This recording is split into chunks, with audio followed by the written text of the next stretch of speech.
Welcome back. So it's time for the second part of the evening, and the state of now is desperately waiting for us. So let's have Antoine on board before he disappears again. Antoine.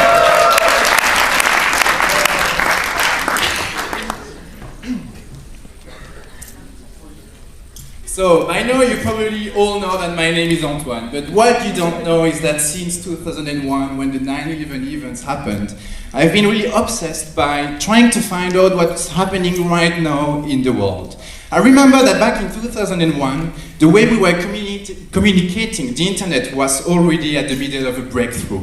Before that, we had phones like this. You probably had one phone at your home, you probably had one TV, you probably were allowed to watch the news only once a day. Today, things are changing, and are changing very quickly. The communication, instead of being at one place, is moving towards you. Today, the internet is in your pocket. And that brings reactivity, that brings immediacy, that brings a new way of reacting to the information. Some are using that as an advantage. Social media has been rising since 2001 as well. And tools like Twitter, tools like Facebook, are pushing this reactivity to a limit where today you are able to react in real time on every single piece of information that is produced today on the web. So you're wondering, is it really useful? Actually, some people call that the web of thoughts. Some people go to Twitter and they're thinking, what the hell can I do when I go to a website like Twitter? Nothing.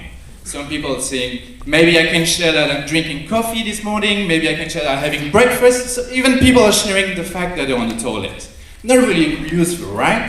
But after a while, and it takes a while, the adoption cycle is long, you can start to connect to people. And then you can find out that people on this real-time web, on Facebook, on Twitter, and other tools, they're actually sharing information and putting their thoughts on that.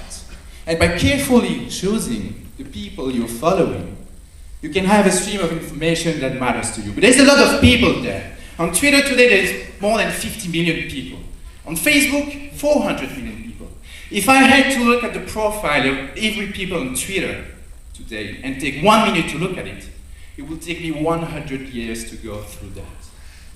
And those people, they are sharing a lot of information. And this information, if you look at the big picture, it's probably noise. Today there has been 15 million tweets that has been through Twitter. Out of those 15 million tweets, there's 2 million new websites.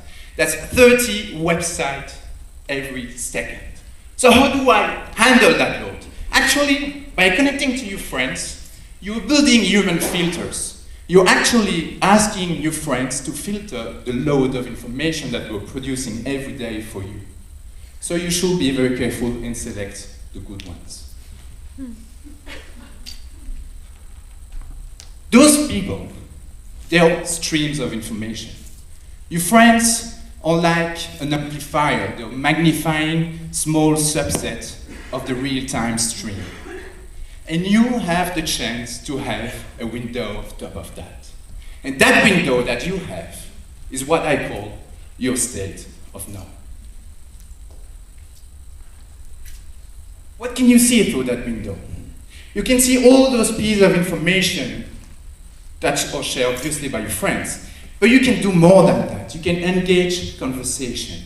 You can actually take every single news, every single event, and have a look today at what all the people are saying around that. You can have a feel of what's happening for every information. But how different is it from what we had in 2001? But remember back in 2001, maybe you learned the news of the 9/11 because someone called you on the phone and told you to turn the TV on.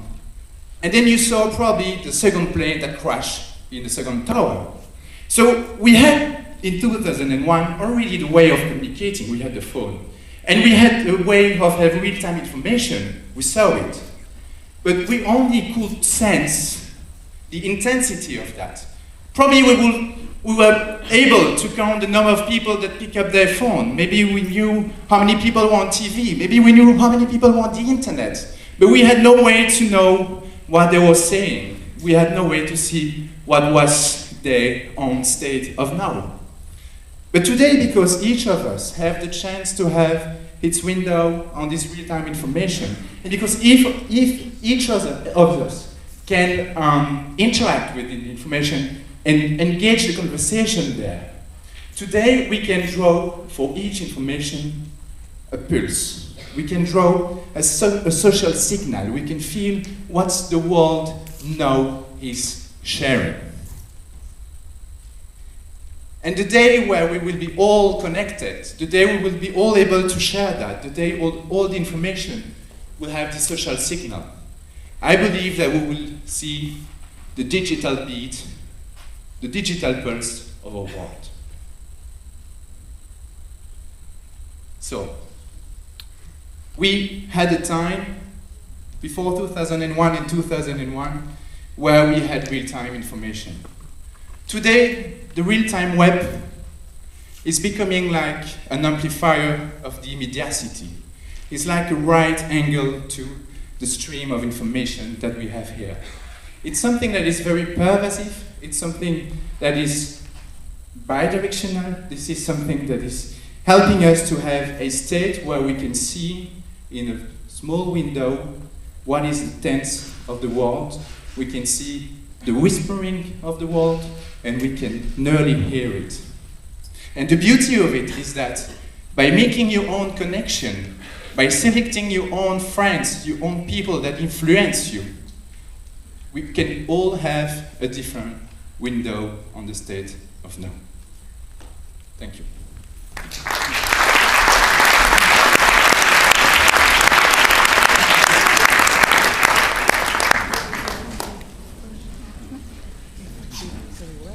Thanks, Antoine. And he was speedier than the 6 minutes 40 seconds. He left us 10 seconds more. So we are back on track now.